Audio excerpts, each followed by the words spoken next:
Et voilà qui nous amène au dossier de cette édition. Ces hommes qui osent inverser les rôles et décident de se consacrer aux enfants pendant que leurs compagnes travaillent. On vient de voir d'une certaine manière qu'il faut de la détermination.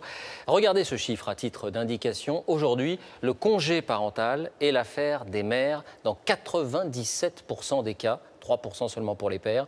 Alors, qui sont ces hommes qui donnent la priorité à leur vie au foyer? Comment se vit au quotidien ce partage des rôles-là?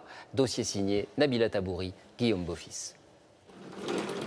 Pour l'ancien employé de banque, le changement de vie est radical. Coucou. Qu'est-ce qui se passe au réveil? Qu'est-ce qui se passe? En 2009, Thierry Knosp a quitté sa banque avec un chèque de 70 000 €. Tenter une reconversion de libraire qui n'a rien donné. Alors quand le bébé est arrivé, il ne s'est pas posé de questions. Il est devenu père au foyer. Qu'est-ce qu'il y a? C'est quand on a pris la décision d'avoir un enfant, c'était parce que on avait pris la décision qu'un des deux restait à la maison pour s'en occuper. C'était vraiment comme ça qu'on concevait l'accueil de l'enfant, pouvoir lui consacrer du temps et de l'affection, de l'amour. Lui qui ne cuisinait jamais, il s'est mis à mitonner des petits plats. Alors là, je vais réchauffer la purée de panais que j'ai préparée hier soir. Et on va rajouter un peu de beurre pour que ce soit plus onctueux. Un papa à la maison, c'est un salaire en moins. Le couple est passé de 6 000 à 3 000 € par mois. Oubliez la maison, les voyages et les extras. Sans compter pour lui, les premiers mois, un grand sentiment de vide. Au début, ça fait bizarre parce que le métier, socialement, c'est quand même très important. Donc quand tout d'un coup, vous n'en avez plus et que c'est la première fois que ça vous arrive, moi j'ai un peu, gambergé. Dans son entourage, c'est surtout sa mère qui n'a pas compris son choix. Pour elle, c'est à l'homme de gagner l'argent du foyer. Lui assume complètement l'inversion des rôles. Les femmes veulent l'égalité, ce qui est normal.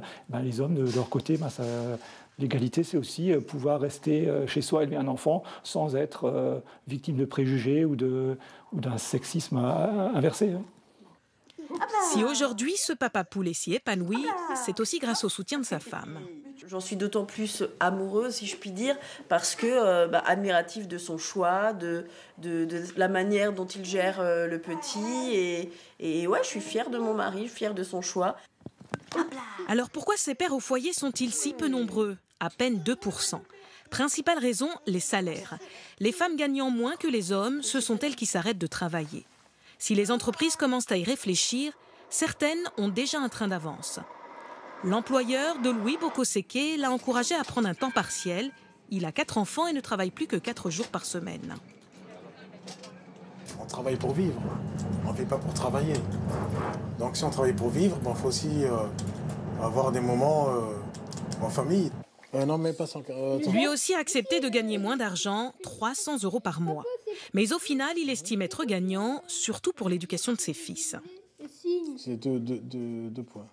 L'idée, c'est vraiment de prendre le temps de leur expliquer les choses, de leur communiquer des valeurs, un cadre, qui est un cadre quand même que je veux qu'ils suivent. Donc c'est là où je vais vraiment exercer mon autorité.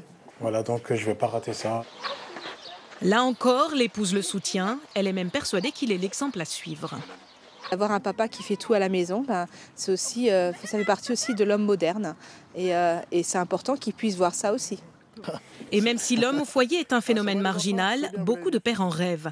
D'après un récent sondage, 76% d'entre eux troqueraient bien leur attaché-caisse contre un biberon.